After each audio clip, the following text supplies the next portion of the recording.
এরকম শক্তি সামর্থ্য যদি তৈরি করতে না পারেন, বিড়াল পর্যন্ত আপনার দিকে বড় চোখ করে তাকাবে। আপনি একটু ঘুরে দাঁড়ান, একটু শক্ত হন, পেছনের শক্তি সঞ্চয় করেন। কোরআনে কারিম জানিয়েছে, হে নবী, ওরা ইসলাম ধ্বংস করার জন্য যেইগুলো হাতে নেয় উল্টিয়ে ওইটা আপনি ইসলামের পক্ষে কাজে লাগাতে দাঁড় করান। আজ ওরা অস্ত্র শস্ত্র তৈরি করছে ইসলাম ধ্বংস করার জন্য, আপনি উল্টিয়ে ওইটা ইরানের মতো শক্তিশালী হন। আজ ইরানের মতো যদি ওরা যাই করুক না কেন, যে মুসলিম ওদের বলেন, ইরানের মতো যদি বিশ্বের 57টা মুসলমান রাষ্ট্র একটু দাঁড়িয়ে যেত, ইসরায়েল এমনিতেই ভয়ে পোশাক করে ফেলতো। বাকিগুলো সব এই 56টা আছে বিড়ালের মতো, আর ওই একা সিংহ হয়ে করবে কি? আজ খালি দোয়া করার পক্ষে আছে ফিলিস্তিনকে বাঁচাও না, আল্লাহ কাতিলু দিয়ে আয়াত শুরু করতেন না। মারামারি করো, লড়াই করো, সংগ্রাম করো। লড়াই সংগ্রাম করতে হলে পেছনে যেটা লাগে সে ব্যাকআপ আমাদের নেই। আমরা 57টা মুসলিম রাষ্ট্রকে আহ্বান জানাবো, সবাই শক্তি সঞ্চয় করেন। ওদের তো শক্তি শুধু ইমানের কোনো শক্তি নেই, ওদের বাহ্যিক কিছু শক্তি আছে। ওগুলো ধ্বংস করার জন্য আমাদের যাই আছে এর সাথে ইমানের শক্তি যোগ হলে সব প্রসাবের মতো ভেসে যাবে। এই জন্য আমাদের উচিত হবে আমরা কোরআনকে শুধু পড়বো না, এটা আমরা দাঁড় করানোর চেষ্টা চালাবো। নামাজ যেভাবে পড়ি, রোজা যেভাবে রাখি, হজ যেভাবে ভরসা করে করে আসি, কোরআন কি করে বাংলাদেশে কায়েম হয় আমরা ওইটা করব। আমরা রাজনীতি বুঝি না। আপনি মেম্বার, চেয়ারম্যান, মেয়র, এমপি, মন্ত্রী যা হবেন হন, কোরআন মানার একটা পরিবেশ আমাদের দেশে তৈরি করে দেন, আমরা আপনার পক্ষে আছি। এটা যদি রাজনীতি মনে করেন করেন, কারণ আমরা কোরআনের খাদেম, কর্মী, কামলা যাই বলেন, মরণের আগ পর্যন্ত আমি চেষ্টা করেই যাব, কারণ আমি বেতন চাই। কি চাই? কোরআনের পক্ষে যদি কাজ করি আমি বেতন পাবো, আর বেতনের নাম হচ্ছে জান্নাত। ওইটাই আমার উদ্দেশ্য। সর্বোপরি উপজেলা চেয়ারম্যান এবং মেম্বারদের ঘর আলাদা আলাদা আছে না নেই? এই ঘরগুলোর ভেতরে যদি আল্লাহর আয়াতগুলো তেলাওয়াত হইতো, আর যদি বুঝে বুঝে এই 1634 জন মানুষ পড়তে পারতো, এগুলো যদি প্র্যাকটিক্যালে সেট করে ফেলতো, আল্লাহর এই আয়াত, আল্লাহর নিদর্শন, যেখানে যাওয়ার ইচ্ছা ছিল সেখানে আজ চলে যেত। আমরা আজ বাধা দিয়ে নিজেদের ক্ষতি করছি। ওরা যেমন সীমা লঙ্ঘন করে আল্লাহর আযাব নিয়ে এসেছিল, আমরাও আল্লাহর আযাব এখন ডেকে নিয়ে আসতেছি। এই যে তাপদাহ চলতেছে তীব্র, 44 ডিগ্রি চলছে চুয়াডাঙ্গায়, 43 ডিগ্রি, 44 ডিগ্রি এমনি না, সৌদি আরবে এত নেই। আমি তো কিছুদিন আগে সৌদি থেকে আসলাম, আমার 27 ডিগ্রি 28 ডিগ্রি চলছিল, আর এখানে চলছে 44 45। এটাকে রহমত না গজব?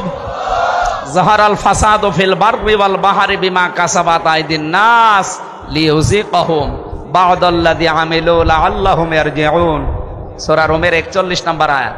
আল্লাহ তাআলা বলেন, জলে স্থলে যে বিপর্যয়গুলো দেখতে পাও, একটাও আমি পাঠাই না, সব তোমাদের হাতের কামাই করা। সুতরাং আজ এই প্রচন্ড গরম এবং এই দুবাই যে অবস্থা হয়েছে, বিমানবন্দর পর্যন্ত ভেসে চলে গেছে। কোটি কোটি টাকার গাড়ি সব আল্লাহ নষ্ট করে দিয়েছে। উনি যদি ইচ্ছা করে বাংলাদেশকেও দাবিয়ে দিতে কয়েকদিন লাগতে পারে নাকি?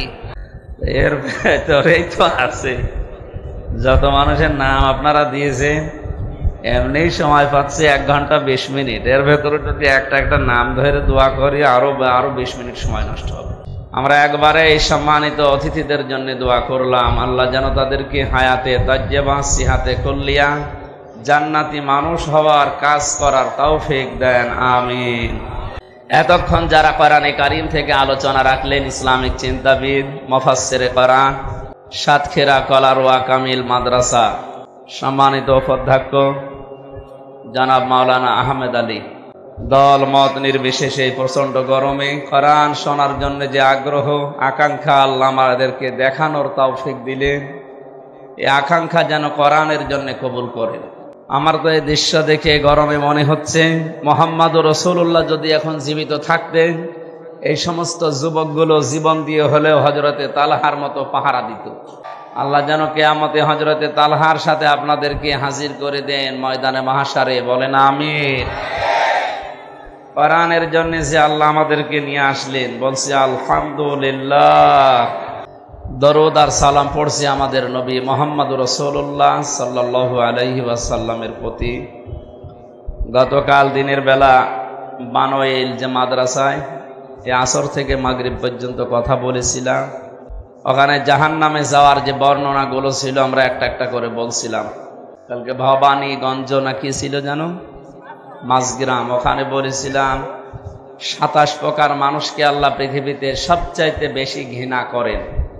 আমরা সামারাইজ করে আজকে ইনশাআল্লাহ 7টা বলার চেষ্টা করব পড়া কোরআন থেকে। অন্তত এই 27 প্রকার বা 7 প্রকার মানুষের ভেতরে যেন আমরা না থাকি। যদি ওই রকম কোনো কাজ কারবারে থাকি, নিজেদেরকে এখনই থামাবো, ওখান থেকে ফিরিয়ে নিয়ে আসব। আল্লাহ যাদেরকে ভালোবাসে 4 প্রকার মানুষকে, তাদের ভেতরে আমরা গণ্য হওয়ার চেষ্টা চালাবো ইনশাআল্লাহ।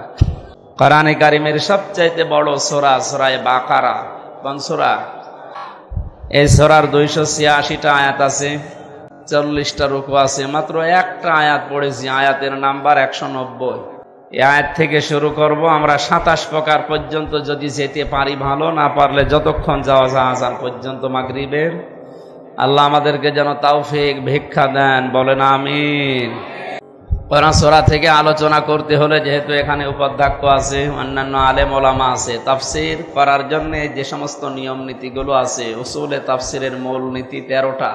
তার 1 নম্বরে কোন আয়াত থেকে যদি জনগণের সামনে কথা বলতে হয়, আব্দুল্লাহ ইবনে মাসউদ রাদিয়াল্লাহু তাআলা আনহু তিনি তাফসীরে কাবীরে তাফসীর করার জন্য যে সমস্ত নিয়ম নীতি দিয়েছেন, তার ভেতরে অন্যতম 5টা। 1 নম্বরে কোরআনের ওই আয়াতটা শুদ্ধভাবে তেলাওয়াত করে মানুষকে আগে শোনানো, আমরা পড়েছি নাকি? 2 নম্বর, যে যেই ভাষায় কথা বলে তার মাতৃভাষায় ওই আয়াতের অর্থ মানুষকে আগে জানানো, সরল অর্থ আমরা করব ইনশাআল্লাহ। 3 নম্বরে আয়াতের প্রেক্ষাপট, ঐতিহাসিক যে নিয়ম নীতি আছে, শানে নজুল বলে আমরা যারা জানি, এই কথাটা আগে মানুষকে জানানো যে কেন আল্লাহ আয়াত নাজিল করেছিলেন। 4 নম্বরে আয়াতের বাস্তব ব্যাখ্যা তুলে ধরা লাগবে। ওই মানধাত আমলে কি হয়েছে ওগুলো বাদ দেন, এখন কি দরকার এই আয়াত থেকে সেইগুলো আমরা গবেষণা করে চিন্তা ভাবনা করে বের করে কথা বলার চেষ্টা করব। 5 নম্বরে আয়াতের মূল শিক্ষাটা নিয়ে বাড়ি যাওয়া। এই 5টা এখান থেকে আজকে নেব ইনশাআল্লাহ। জবান খুলে, শয়তান যদি আশপাশে থাকেও, কোরআন পড়ার আগে যেহেতু আউযু বিল্লাহি মিনাশ শাইতানির রাজিম পড়া লাগে, এটা নফল, সুন্নাত না ফরজ? ওয়াজিব। এটা কোরআনে কারীম পড়ার আগে আউযু বিল্লাহ পড়তেই হবে, মাস্ট বি, না পড়লে আপনার গুনাহ হবে। নামাজ পড়ার আগে আউযু বিল্লাহ পড়া লাগবে, নয়তো নামাজ হবে না, এমন কথা আছে? নেই। রোজা রাখার আগে কেউ যদি আউযু বিল্লাহ না পড়ে ওর রোজা হবে না, আছে? কোরআন পড়ার আগে কেউ যদি আউযু বিল্লাহ না পড়ে ওর গুনাহ হবে। বলেন কেমন কঠিন বিষয় এটা। ফাইদা ক্বরাতাল কুরআনা ফাস্তাঈদ বিল্লাহি মিনাশ শাইতানির রাজিম। আল্লাহ পাক বলেন, হে নবী, আপনি যখন কোরআন তেলাওয়াত করা আরম্ভ করবেন তখন আল্লাহর কাছে শয়তান থেকে আশ্রয় চান। মুফাসসিরিন ইকরাম আয়াতের ব্যাখ্যা করতে গিয়ে লিখেছেন, পৃথিবীর কোন ইবাদতে শয়তান মানুষকে এত ধোঁকা দেয় না কোরআনের কাছে আসলে যত ধোঁকা দেয়। কারণ শয়তান জানে কোরআন যদি মানুষের কাছে আসে আর মানুষ যদি কোরআন বোঝার চেষ্টা চালায়, আমি শয়তানি করার জায়গা পাবো না। কারণ শয়তানি করার যত রাস্তা আছে কোরআন সব রাস্তা বন্ধ করতে পারে না, পারে না? এজন্য এর কাছে আসতে হবে। বিশ্বনবী মুহাম্মদুর রাসূলুল্লাহকে যেদিন আল্লাহ নবুয়ত দান করেন, ওদিন জিবরাইল তাকে 3 বার চেপে ধরেছিলেন। এই কথাগুলো জন্মের পর থেকে আমরা শুনছি নাকি? 3 বার তাকে চেপে ধরার পরে তিনি বলেছিলেন, মা আনা বিকারি, আমি পড়তে পারি না, কি পড়বো? হযরত জিবরাইল বলেন, ইয়া রাসূলুল্লাহ সাল্লাল্লাহু আলাইহি ওয়াসাল্লাম পড়েন, ইকরা বিসমি রাব্বিকাল্লাযী খালাক। 1টা 2টা না, পরপর 5 আয়াত নবীজিকে জিবরাইল শুনিয়েছে। ফেরেশতা জিবরাইল নবীর সাথে 5টা আয়াতই পরপর পড়েছিলেন। তাফসীরে কাবীরে মুফাসসির আল্লামা ফখরুদ্দিন রাজি রাহমাতুল্লাহ আলাইহি লিখেছেন, মনে হচ্ছে জিবরাইল যদি সূরা আলাক পুরাটা শেষ করতেন, মুহাম্মদুর রাসূলুল্লাহ পুরাটাই জিবরাইলের সাথে পড়তে পারতেন। প্রশ্ন আসতে পারে, প্রথম 3 বার তাকে বুকে চাপ দেওয়ার পরে কেন তিনি পড়লেন না? 3 বার তাকে বুকে চাপ দিয়েছিলেন, 3 বার বললেন আমি কি পড়বো, আমি পড়তে জানি না। কেন বললেন? টিকায় ব্যাখ্যায় লেখা আছে এটা নবীজি যেন জানাতে চেয়েছেন, ভাই জিবরাইল এতক্ষণ পর্যন্ত আপনি বলছিলেন পড়েন পড়েন পড়েন, কি পড়বো?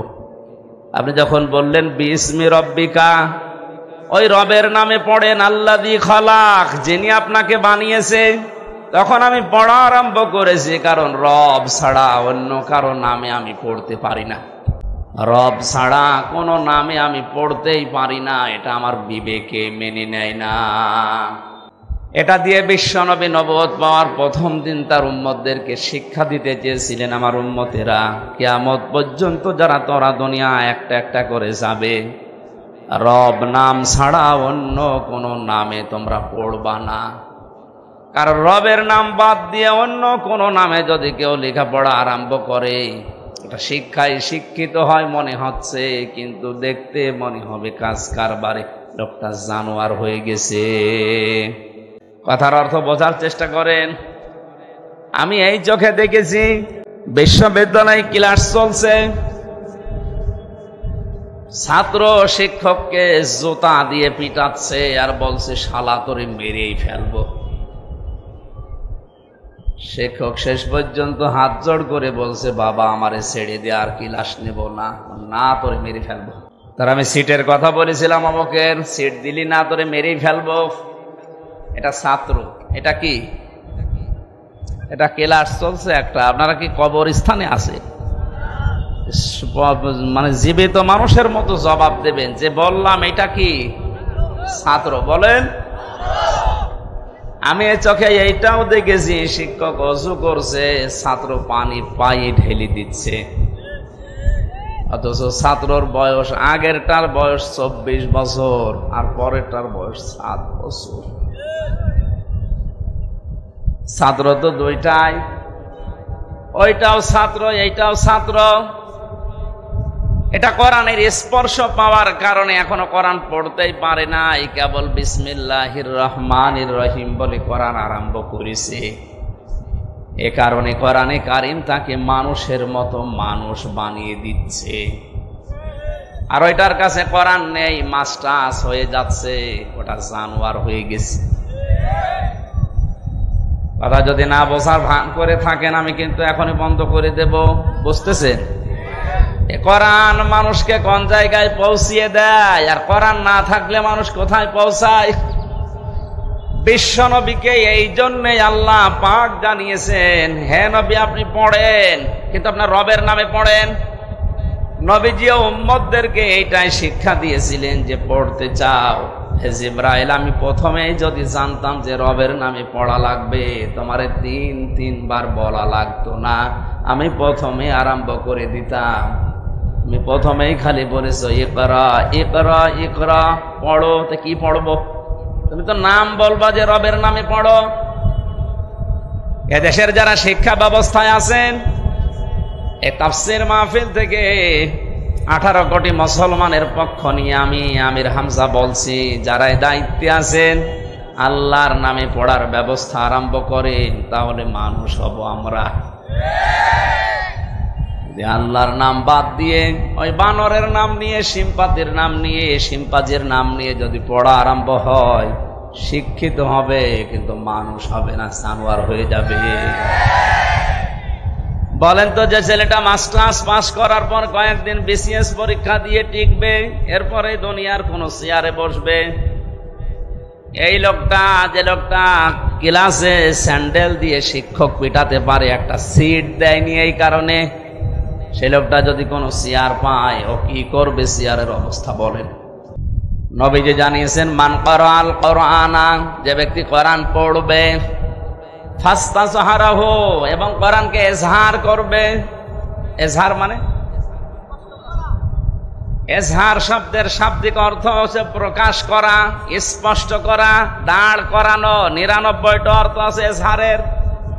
কোরআন শুধু পড়ে তা না, কোরআনকে ইজহার করার জন্য, দাঁড় করানোর জন্য, কায়েম করার জন্য, প্রতিষ্ঠা করার জন্য, স্পষ্ট করার জন্য যারা চেষ্টা চালাবে। কেন চেষ্টা চালাবে? এর পরের শব্দে দেখেন, ফাস্তাজহারাহু, দেওয়ার পরে নবীজি দিয়েছেন ফাহাল্লা হালালাহু ওয়া হাররামা হারামাহু। কোরআন যদি কায়েম হয়ে যায়, প্রতিষ্ঠিত হয়ে যায়, স্পষ্ট থাকে, তাহলে হালালকে হালাল মানা আর হারামকে হারাম মানা সহজ হবে। কোরআন যদি শুধু পড়া পর্যন্ত থাকে, এদিকে তাকান, কোরআন যদি শুধু পড়া পর্যন্ত থাকে, এটা যদি ইজহার না হয়, যদি কায়েম না হয়, তাহলে অনেক হালাল জিনিস আছে, হালাল জানার পরও আপনি মানতে পারবেন না। অনেক হারাম জিনিস আছে যেটা জানার পরও আপনি মানতে পারবেন না, এরকম পরিবেশ থাকবে। কিন্তু কোরআন যদি কায়েম থাকে, ওই পরিবেশ উল্টিয়ে যাবে। বাংলাদেশে সবাই আমরা জানি ঘুষ খাওয়া হারাম, সুদ খাওয়া, বলেন বলেন, জেনা করা। কিন্তু এমন এমন দৃশ্য এই দেশে, এমন এমন পরিবেশ তৈরি আছে কোরআন না থাকার কারণে। কোরআন আছে কিন্তু ইজহার নেই, স্পষ্ট নেই, কায়েম নেই, কোরআন প্রতিষ্ঠিত নেই। এই কারণে এ জানার পরও আমরা অনেকে অনেক জায়গায় বাধ্য হই হারাম কাজগুলো করতে। এরকম জায়গা নেই? এই যে ব্যাংকিং ব্যবস্থা, সেই ইসলামী ব্যাংক বলেন আর যে ব্যাংক বলেন, এদেশে যদি যাকাত ভিত্তিক অর্থনীতি রাষ্ট্রীয়ভাবে কায়েম না হয়, যদি ফেরেশতা জিবরাইল এসে এই দেশে বাস করে, সে ডাইরেক্ট হোক ইনডাইরেক্ট হোক সুদ খাওয়া লাগবে তারে। এখন যদি বলেন কেন, কেন মানে আজকের সভাপতি না টুপি মাথায় দিয়ে আছে, এর ভেতরে সুদ আছে। না, উনি 200 টাকা দিয়ে ভালো টুপি কিনলো, তো টুপিটা যে ফ্যাক্টরিতে বানিয়েছে সেই লোকটা লোন নিয়ে ফ্যাক্টরি বানিয়েছে। আমি নিচে গেলাম না, এভাবে গোড়ায় হাত দিতে গেলে দেখা যাচ্ছে আমিও ধরা পড়বো, দরকার নেই। সুতরাং এই জন্য বলছিলাম, জিবরাইল যদি এদেশে এসে বলে আমি বসবাস করবো এ রাজশাহীতে, ওরেও সুদ খাওয়া লাগবে, উপায় নেই, উপায় নেই। কারণ কি? কারণ কোরআন দেশে খালি পড়া আছে, এজহার নেই। কি নেই? কোরআন যদি সত্যি এজহার অবস্থায় থাকতো, প্রতিষ্ঠিত অবস্থায় থাকতো, আপনি জেনা করে বাঁচতে পারতেন না। কথা বলেন না কেন? আজ অনেকে জেনা করার পরে মিষ্টি বেলায়, বাংলাদেশে নেই? 100টা জেনা করার পরে উনি এখন সাকসেস, এই জন্য মিষ্টি বিলোচন করছে। যদি কোরআন প্রতিষ্ঠিত থাকতো, 100টা না, ওই একটা করার পরে ওরা আগা কেটে দিত, তখন বাকি 99টা আর কিছু করতে পারতো। প্রথমটাই আগা কাটা শেষ। এই জন্য নবীজি বলেছেন, যদি এটা পড়ার পরে কেউ ইজহার করার চেষ্টা চালায় আর হালালকে হালাল হারামকে হারাম জানার পরে মেনে নিতে পারে, আর মেনে নিতে পারবেন যখন কোরআন ইজহার থাকবে। আদখালাহুল্লাহুল জান্নাহ, নবীজি বলেন আল্লাহ তাকে যেন জান্নাতে দিয়েই দিয়েছে। আলেম না আপনি? জেনারেল, এখানে আলেম বসে আছে, উপাধ্যক্ষ। আদখালাহুল্লাহুল জান্নাহ, আল্লাহ তাকে জান্নাতে দিয়ে দিয়েছে না দেবে? এটা মাসি আদখালা ইয়াদখিলু, তার মানে আপনাকে আল্লাহ জান্নাতে দিয়েই দিয়েছে। অতীতের শব্দ, প্রশ্ন আসতে পারে এখনো তো মরলাম না, জান্নাতে গেলাম কি করে? তার মানে সত্যিই যদি আপনি কোরআন পড়ার মতো পড়েন, এই যে মান ক্বরাআল কুরআনা, যে ব্যক্তি কোরআনকে পড়েছে, এখন ক্বরাআ কি? কোরআন পড়ার ব্যাপারে আল্লাহ পাক 3টা শব্দ কোরআনে দিয়েছেন, ক্বরাআ, রাতালা, তালাওয়া। এই 3টা শব্দের অর্থই হচ্ছে শুধু পড়া না, শুদ্ধ করে পড়া, ওর মানে বা অর্থ বোঝা, ওখান থেকে প্রাপ্ত জ্ঞানের উপরে প্র্যাকটিক্যাল লাইফে সেট করা।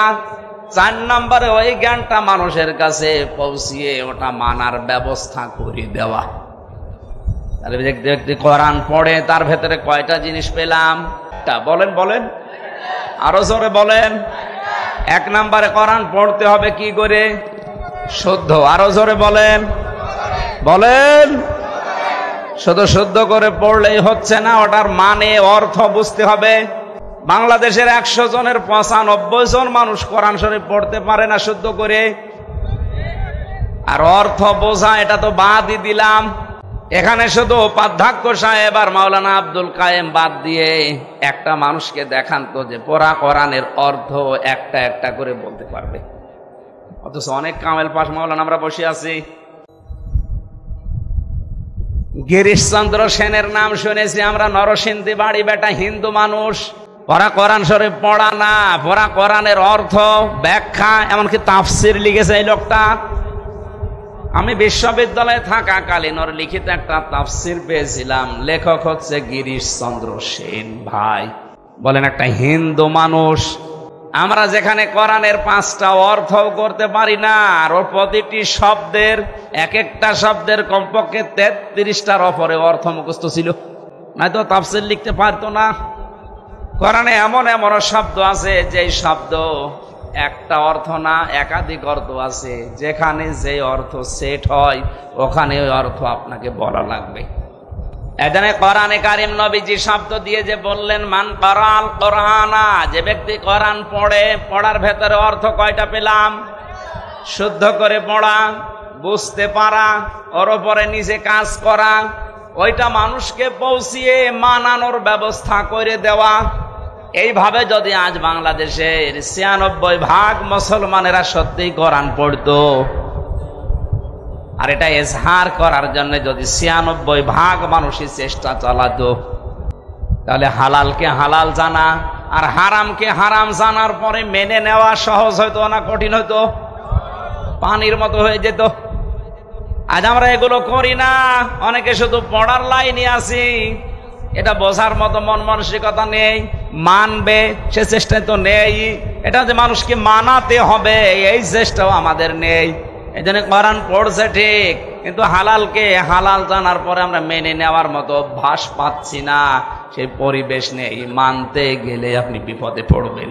কোরআন যে দেশে এজহার আছে ওখানে মানতে গেলে বিপদে না আরো পুরস্কৃত হওয়া যায়।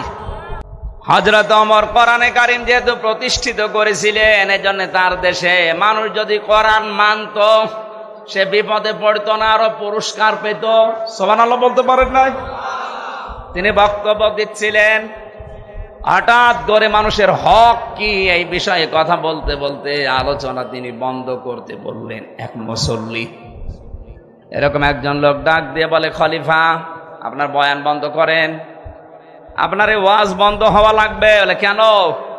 গনিমতের মাল হিসাবে যে সম্পদগুলো এসেছিল প্রত্যেকে একটা করে কাপড় আমরা পেয়েছি, সেইটা দিয়ে জামা বানিয়ে কেউ গায়ের উপরে দিয়ে এসেছি নামাজে, আর আপনার গায়ের ভেতরে 2টা জামা দেখা যায়, একটা জামা একটা পায়জামা।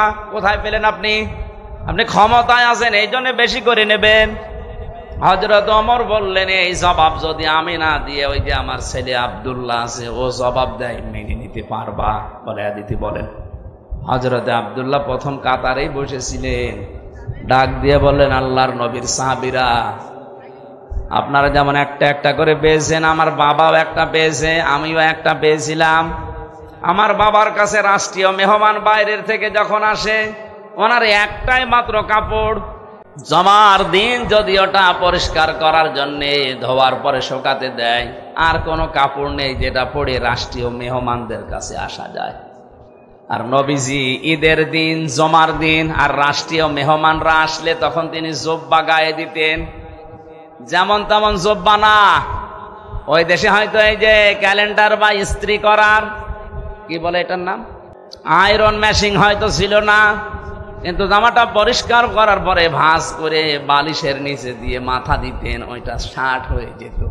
আল্লাহর নবী ছিলেন সারা জীবন পরিপাটি। আমি জেলখানার ভেতরে কোরআনের পাখিকে একদিন মাত্র দেখেছিলাম, ওর কাছে যারা ছিল তাদের কাছে শুনেছি যে ঘরটার ভেতরে তিনি ছিলেন ফাঁসির কন্ডেম সেল, ওই ঘরটা এই 13 বছরে পরিষ্কার পরিচ্ছন্ন করে বুড়া মানুষ মনে হচ্ছে একটা সাজানো বাগান। ওখানে তো ওনার স্ত্রী ছিল না, ক্যালেন্ডার ছিল না, আয়রন ছিল না, অথচ তেল ব্যবহার করতেন, আতর ব্যবহার করতেন, মাথার চুলগুলো পরিপাটি করে রাখতেন। নবীজির এই হাদিসটা ফলো করে 13 বছর এক ঘরে কাটিয়ে গেছে। জেলে থাকা অবস্থায় তো আমি বুঝি নাই, ওখান থেকে শুনেছিলাম যে উনি মারা গেছে। পরবর্তীতে ভিডিও দেখলাম, মরা চেহারা মনে হচ্ছে একটা জান্নাতি মানুষ ঘুমিয়ে আছে, অথচ বয়স 83-84 বছর। আমার এই 33 বছরে আমি পরিষ্কার থাকতে পারি না, চিন্তায় টেনশনে পাগল হয়ে যায়। আর 13টা বছর থেকে গেল, কিছুই মনে হচ্ছে না। তাহলে এখান থেকে একটা মাসলা শিখলাম, জমার দিন, ঈদের দিন আর বিদেশি কোনো অনুষ্ঠানে মেহমানরা যদি আসে, ওই রকম একটা জাঁকজমকপূর্ণ অনুষ্ঠানে যেতে হলে কি গায়ে দেওয়া লাগে? জুব্বা। বলেন না কেন? এটা গায়ে দেওয়া সুন্নাত। অথচ ঈদের দিন এই সুন্নাতটা আমাদের এই দেশ থেকে হারিয়ে যাচ্ছে। এই যে এরকম এরকম সিরা জামা গায়ে দিয়ে ফুল ফুলওয়ালা এমব্রয়ডারি করা, আপনার তো সুন্নত আদায় হচ্ছে না, স্টাইল আর ফ্যাশন হচ্ছে। কিছু মনে করেন না, অনেকে করে তাই। এই ঈদের দিনও অনেকে জুব্বা গায়ে দেয়নি। আগামী ঈদ থেকে, জমা থেকে কোনো বিদেশি অনুষ্ঠান যেখানে বড় জাঁকজমকপূর্ণ এরকম জায়গায় গেলে কি গায়ে দিয়ে যাবেন? এটা তো শুধু এই সামিয়ানার নিচে না, মানে বাইরেও আমল করেন ইনশাআল্লাহ। এটা সম্মান কমাবে কেন? সম্মান আরো বাড়াবে। নবীজির কোন সুন্নতে মানুষের সম্মান কমে দুনিয়াদারদের কাছে? যাদের ভেতরে আল্লাহর ভয় আছে তাদের সামনে গেলে আপনার সম্মান আরো বাড়বে। আব্দুল্লাহ জবাব দিলেন, আমার বাবা একটা পেয়েছিলেন, আমিও একটা পেয়েছি। বাবার জামা যেহেতু একটা, এজন্য আমার জামা থাকার কারণে ওই কাপড়টা আমার বাবাকে আমি উপহার দিয়েছি। ওইটা নিয়ে আমার বাবা নিজে জোড়া দিয়ে 2টা বানিয়েছে। কোরআনে কারিম যদি প্রতিষ্ঠিত না থাকতো, আর কোন চেয়ারম্যান যদি এভাবে কথা বলতো, কোন জনগণ যদি সামনে থেকে বলতো, চেয়ারম্যান কথা থামান, এত সুন্দর জামা কোথায় পেয়েছেন? রিলিফের মাল চুরি করা নাকি? আমার মনে হয় ওর 10 বছর জেল হইতো। একটা চেয়ারম্যান, অথচ তিনি রাষ্ট্রপ্রধান। এ দেশের মতো না, সারা পৃথিবীর অর্ধেক জায়গা চালাতেন হযরত ওমর। এত বড় ক্ষমতা তার আঙ্গুলের ভেতরে আল্লাহ দিয়েছিলেন। সেই মানুষকে বয়ান চলাকালীন একজন সাধারণ মুসল্লি বয়ান বন্ধ করার পরে জবাব দিতে হয়েছে। এটা কোরআনে কারিম স্পষ্ট এজাহার, প্রকাশ্য প্রতিষ্ঠা কায়েম থাকার কারণে। এজন্য যে ব্যক্তি কোরআন পড়ে আর একে এজাহার করার জন্য চেষ্টা চালায়, এ কথাগুলো আমি এমনিতেই বলতাম না। আর যেটা নেই, এজন্য আমি হাড়ে হাড়ে টের পাচ্ছি বাস্তবতা। ও রাজশাহীর মানুষেরা, যারা আমরা শুধু টুপি মাথায় দেয়, এ দায়িত্ব কি শুধু আমাদের? নামাজ যেভাবে ফরজ মনে করে এই লোকটা পড়ে, আমি পড়ি, আমাদের যদি মন ওইভাবে তৈরি করে কোরআনে কারিমকে এজাহার করতে হবে, যদি ওই মন নিয়ে করতাম, বাংলাদেশে 96% মুসলমান। কেউ বাধা দেওয়ার সাহস পেত? কেউ রাজনীতি বলতো? বলেন। এই জন্য আমাদের উচিত হবে, আমরা কোরআনকে শুধু পড়বো না, এটা আমরা দাঁড় করানোর চেষ্টা চালাবো। নামাজ যেভাবে পড়ি, রোজা যেভাবে রাখি, হজ যেভাবে ভরসা করে করে আসি, কোরআন কি করে বাংলাদেশে কায়েম হয় আমরা ওইটা করব। আমরা রাজনীতি বুঝি না। আপনি মেম্বার, চেয়ারম্যান, মেয়র, এমপি, মন্ত্রী যা হবেন হন, কোরআন মানার একটা পরিবেশ আমাদের দেশে তৈরি করে দেন, আমরা আপনার পক্ষে আছি। এটা যদি রাজনীতি মনে করেন করেন, কারণ আমরা কোরআনের খাদেম, কর্মী, কামলা যাই বলেন, মরণের আগ পর্যন্ত আমি চেষ্টা করেই যাব, কারণ আমি বেতন চাই। কি চাই? কোরআনের পক্ষে যদি কাজ করি আমি বেতন পাবো, আর বেতনের নাম হচ্ছে জান্নাত। ওইটাই আমার উদ্দেশ্য। এজন্য আপনার উদ্দেশ্য এটা হওয়া লাগবে, আপনাকে আল্লাহ পাক জান্নাতে দেবে না, জান্নাতে দিয়েই দিয়েছে। অশাফাআহু ফি আশারাতিন মিন আহলি বাইতিহি কুল্লুহুম ক্বাদ ওয়াজাবাত লাহুন নার। তাকে সুপারিশ করার জন্য এমন যোগ্যতা আল্লাহ কিয়ামতে দেবে 10 জনের ব্যাপারে তার পরিবারস্থ লোক থেকে, যারা জাহান্নামে যাবে এ সিদ্ধান্ত হয়ে গিয়েছিল। আল্লাহ পাক ওই সিদ্ধান্ত পাল্টিয়ে আপনার সুপারিশের কারণে কোরআনের ইজ্জতে শেষ পর্যন্ত পরিবারের 10 জন মানুষকে জান্নাতে প্রবেশ করাবে। সেই কোরআন শোনার জন্য এই প্রচন্ড রোদের ভেতরে আপনি বসে আছেন গরমে। আল্লাহ পাক যেন এই হাদিসটা আমাদের প্র্যাকটিক্যাল লাইফে আমল করার তৌফিক দেন, বলেন আমিন। সূরা বাকারার নামকরণের ভেতরে আমরা পড়েছি আল বাকারা, এই শব্দটা এই সূরার ভেতরে আল্লাহ নাযিল করেছেন, ওখান থেকে নামকরণ করা হয়েছে সূরা বাকারা। ঐতিহাসিক প্রেক্ষাপটের ভেতরে আমরা পেয়েছি একটা লোক নিজের চাচাতো বোনকে ফাঁসাতে গিয়ে চাচাকে হত্যা করার পর তার বাড়ির নিজেদের শত্রুপক্ষের বাড়ির সামনে লাশটা রাতের বেলা রেখে এসে দোষ চাপিয়েছে তাদের উপরে। হযরত মুসা নবী আলাইহিস সালামের কাছে তারা সবাই মিলে গেছে, বিচার করে দেন। হযরত মুসা প্রথম যে কথাগুলো বলেছিল ওরা হাসির তামাশায় উড়িয়ে দিয়েছে। তিনি প্রথমে বলেছিলেন গরু জবাই করো, এটা যদি জবাই করে তারা ফেলতো তাহলে আর প্রশ্ন আসতো না। গরু জবাই করো বলার পরে ওরা এটাকে হাসি মনে করে বলছে গরু জবাই করব, এ গরুর কালার কেমন হবে, এ গরুর বয়স কেমন হবে। আল্লাহ রাব্বুল আলামিন তাদের এই কথা শোনার পরে অবান্তর প্রশ্নগুলো করার পরে এমন শর্ত জুড়ে দিয়েছে শেষ পর্যন্ত গরু পাওয়া যায়। এখানে একটা মাসলা বের হয়, আলেমদের কাছে কোনো কিছু জিজ্ঞাসা করার পরে যদি সহজভাবে জবাব দিয়ে দেয় বারবার আপনি পেঁচাবেন না। কথা বুঝতেছেন? বারবার যদি পেঁচাতে থাকেন ওইটা কিন্তু কঠিন হয়ে যাবে। এখানে তালাকের একটা মাসলা এসেছিল আজকে।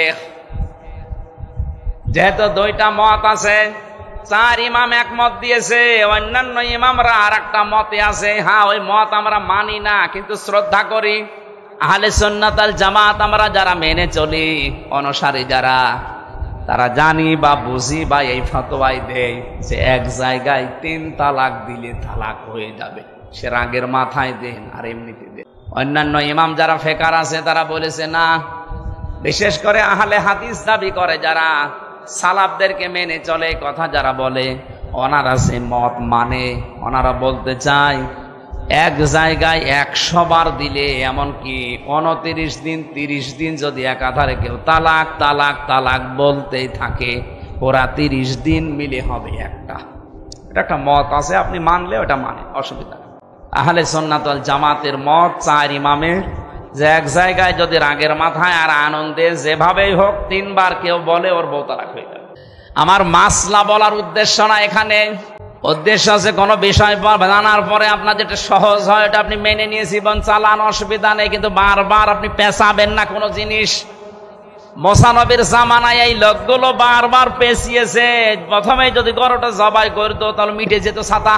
বারবার বলছে গরুর বয়স কেমন হবে, রং কেমন হবে, এ গরু কি খাবে, বারবার প্রশ্ন করার পরে মুসা নবী আল্লাহকে বলে, আল্লাহ একটা একটা করে কঠিন জিনিস দেয়। শেষে বলেছে গরু বয়স হবে মাঝারি, রং হবে হালকা হলুদ। ও খুঁজেই পাওয়া যায় না শেষ পর্যন্ত। পাওয়া তো গেছে এক বড়ির গরু পাওয়া গেছে। সবাই টাকা পয়সা কালেকশন করে গরুটা জবাই করার পরে যখন গোশতটা ওই মৃত মানুষের লাশের উপরে লাগিয়েছে, মৃত মানুষ থেকে কথা বের হয়েছে, হ্যাঁ আমাকে হত্যা করেছে আমার নিজের আপন ভাইয়ের ছেলে, আমার ভাতিজা। শত্রুপক্ষকে ঘায়েল করার জন্য, তাদেরকে দুর্বল করার জন্য এই কাজ করেছে। আপনি এখান থেকে কি বুঝলেন? শুধু ঘটনা শুনে হাঁ করে আছেন কেন? কিছু নিয়ে যাওয়া লাগবে এখান থেকে। নিজে অন্যায় করার পর নিরপরাধ কোন ব্যক্তি, কোন জাতি, কোন গোষ্ঠী, কোন দলের উপরে দোষটা যদি চাপিয়ে দেন, আজ হোক কাল হোক ওইটা কিন্তু প্রকাশ হবে। যদিও এই দেশে হয় না। 2 দিন আগে জিএম কাদেরের বক্তব্য শোনেননি? 1 মিনিট 37 সেকেন্ড উনি বক্তব্য দিয়েছে, সব ফাঁস হয়ে গেছে সত্য। যা বলেছে কথাটা একেবারে খাপের খাপ, মমতাজের বাপ মিলে গেছে। আমি নাম নিলাম না তাই, বাস্তবে এটাই। নিজে অন্যায় করছেন, আজ নিজে জুলুম করছেন, আর একটা নিরপরাধ ব্যক্তি, গোষ্ঠী, দল, জাতি তার উপরে দোষটা চাপিয়ে নিজে মনে করছেন আমার কিছু হবে না, আরে ওপরে বসে উনি তো আর ক্ষীর খাচ্ছে না, উনি সব দেখতেছে।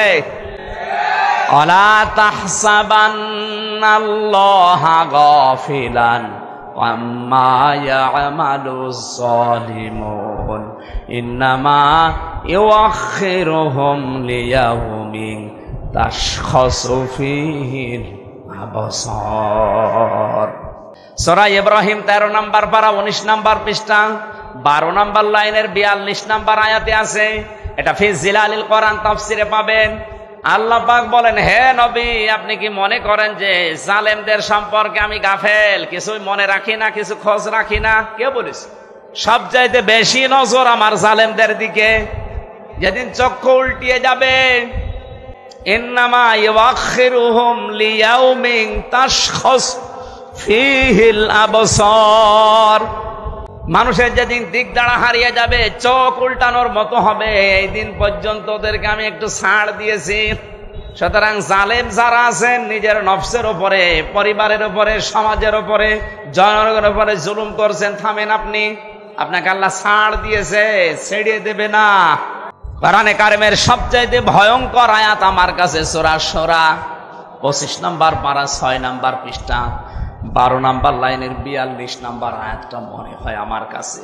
আপনি দেখেন তো, ইন্নামাস সাবিলু আলাল্লাযীনা ইয়াযলিমুনা নাস ওয়া ইয়াবগুনা ফিল আরদি বিগাইরিল হক ইলা আখিরি আয়াত।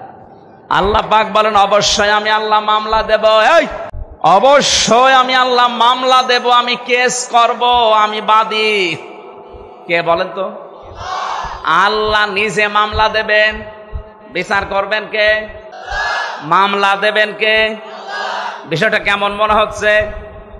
আমার যিনি বিচারক ছিলেন হাইকোর্টে, ওই লোকটা যদি বলে আমি আমির হামজার এই মামলার নিজেই বাদী, আমার কোনোদিন জামিন হওয়া সম্ভব? আরে ভাই, আমি তো 3 বছর থেকে আসলাম অন্য কারণে। আমার যদি এরকম কোন সাধারণ মানুষ মামলার বাদী হইতো, ওর মুখ বন্ধ করার জন্য 5 লাখ, 10 লাখ, 50 লাখ টাকা মুখের ওপরে মেরে মুখটা বন্ধ করে দিতাম। কিন্তু মামলার বাদী তো এরকম সলিমদ্দি কলিমদ্দি না। মামলার বাদী একেবারে সরাসরি জিবরাইল। এজন্য ওরে টাকা খাওয়িয়ে কাজ নেই। মামলার বাদী যত বড় হয়, বিচার তত ঝামেলা। আজকে বাংলাদেশে কারো বিরুদ্ধে যদি প্রধানমন্ত্রী নিজে মামলা করে, ওইটা তো ছোটখাটো। আল্লাহ বলেন আমি মামলার বাদী। কাদের? ইয়াজলিমুনা নাস। ইয়াজলিমুনা এটা মোজারে, বর্তমান ভবিষ্যৎ, প্রেজেন্ট ফিউচার। এখানে ইয়াজলিমুনাল মুসলিমুনা নেই, ইয়াজলিমুনা নাস। যারা মানুষ হয়ে মানুষের উপরে জুলুম করে, তাদের অধিকার নষ্ট করে, আল্লাহ বলেন আমি নিজে তাদের মামলার বাদী, আমি নিজে মামলা করব। বাংলাদেশে আয়াতটা মিলিয়ে দেখেন, 100 জনের আমার মনে হয় 95 জন এখন আল্লাহর মামলার আসামি। আমরাও। আমার তো আয়াতটা পড়ার পরে ভয় হচ্ছে, এটা আল্লাহ বাদী কেস। এখানে যদি পুলিশ এসে কোনো কাজ করে, আপনি যদি বাধা দেন, তাহলে কেস হবে পুলিশ বাদী কেস। এই কথা বলছে না কেন? আল্লাহর কাছে বাধা এটা, কারণ মানুষ আল্লাহর, এই মানুষের উপরে জুলুম করলে মামলা দেবে কে? এটা কি বাদী কেস? আল্লাহ বাদী কেস। কি বাদী? বাংলাদেশে হাজার হাজার মানুষ এখন আল্লাহ বাদী কেসের আসামি। বিচারপতি যদি বলে আমি তোর মামলার বাদী, তুই আর জামিন কিয়ামতের আগে পাবি না, আল্লাহ নিজে মামলার বাদী, বলেন আপনাকে কোন বাবা জামিন দেবে? বলেন। আপনি তো আশা করে আছেন না আমি বড় পীরের মুরিদ, ও পীরের কি হবে? ও তো আসামি। ও আসামি না?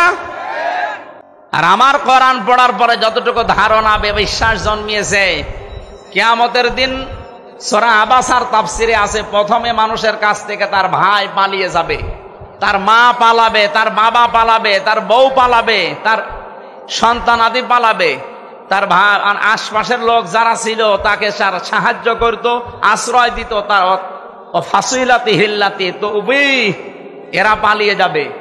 এমনকি তার নেতা নেত্রী যাদের নাম করে দুনিয়ায় নিরাপদ মনে করত, এরাও পালাবে। এবার বলেন যে 7 প্রকার মানুষের নাম বললাম, বিপদে পড়লে ভাই, স্ত্রী, সন্তান, মা, বাবা, নিজের আশপাশের লোক, গোষ্ঠী, জাতি, দলের লোক, এরা আগিয়ে আসে না দূরে যায়? আর কোরআন বলছে মরণের পরে এরা আগে ভাগবে। তাহলে আপনার এই কথা, কোরআনের বিশ্বাস যদি জন্মায় যে এটা সত্য কথা, বিশ্বাস করতে পারেন কিয়ামতে অনেক পীর বলবে আল্লাহ আমি পীরই ছিলাম না। ও যে আমার মুরিদ দাবি করছে, আমি তো পীরই ছিলাম না, আমি সাধারণ হামজা। কিসের পীর? ওরে আমি মুরিদ পাবো কোথায়? সুতরাং এই ধান্দায় যারা আছেন যে দুই পীরের মুরিদ, দুইজন শুধু হাত ধরে এইভাবে মারবে আর জান্নাতে যেয়ে পড়বেন, জান্নাত না জাহান্নামে পড়বে। কারো উপরে ভরসা করে লাভ আছে না। যাদের নাম আল্লাহ দিলেন এরাই যদি পালায়, পীর সাহেব বললাম না, বলবে আল্লাহ আমি পীর ছিলাম না, তুমি অন্য কিছু করো। যেন আমরা যেন আল্লাহর মামলার আসামি হয়ে না যায়, খুব ভয়ঙ্কর জিনিস এটা। আল্লাহ রাব্বুল আলামিন সূরা বাকারার ভেতরে নামকরণে গুরুত্বপূর্ণ এই শিক্ষাটা আমাদের দিতে চাইলেন। নিজে অন্যায় করে যদি নিরপরাধ কোনো মানুষকে ফাঁসিয়ে দেন, মনে করছেন এই দলের লোক, এই গোষ্ঠী, এই জাতি, এই লোকটাই যাতে যারা সাপোর্ট করে তারা বিপদে পড়ে যাবে না। উনি তো বসে বসে ঘাস কাটতেছে না, উনি সব দেখছে। আসমাউ ওয়া আরা, আমি সব দেখছি, আমি সব শুনছি।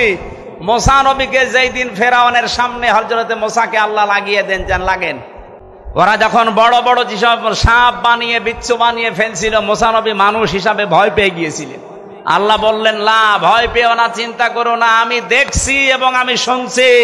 ময়দানে ফেরাউনের সামনে তোমারে নামিয়ে আমি বসে বসে আরো সে তামসা দেখছি না, আমি আসি।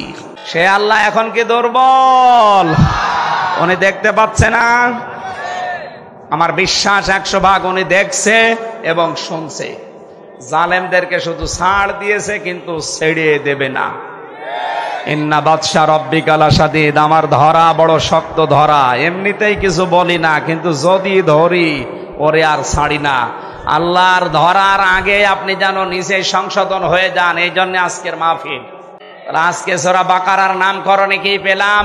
নিজে অন্যায় কাজ করে কোন নিরপরাধ ব্যক্তি, গোষ্ঠী, জাতি, দলের উপরে যদি চাপিয়ে নিজে মনে করেন আমি নিরাপদ হয়ে গেলাম, পারবেন না। যে কোনো কায়দায় সত্যের কাঠি নড়বেই, আপনাকে আল্লাহ ধরাবেই। এই বিশ্বাস কোরআনে করেন তো?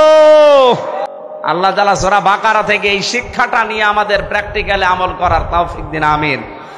190 নম্বর আয়াত থেকে আমরা পড়েছি। আল্লাহ রাব্বুল আলামিন বলেন কাতিলু, তোমরা লড়াই করো।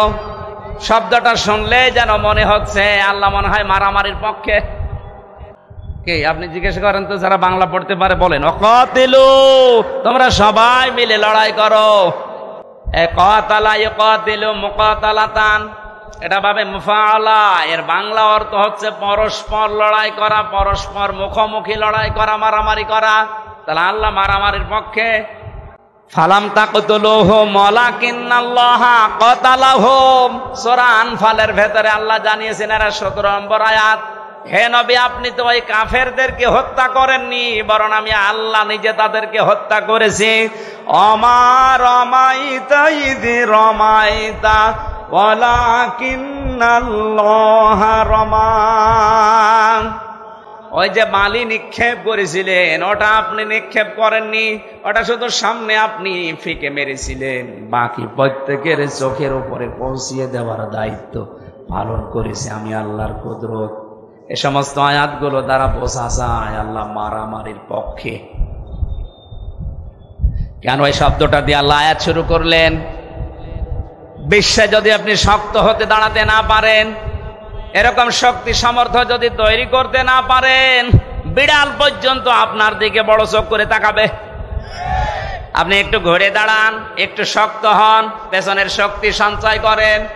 কোরআনে কারিম জানিয়েছে, হে নবী, ওরা ইসলাম ধ্বংস করার জন্য যেইগুলো হাতে নেয় উল্টিয়ে ওইটা আপনি ইসলামের পক্ষে কাজে লাগাতে দাঁড় করান।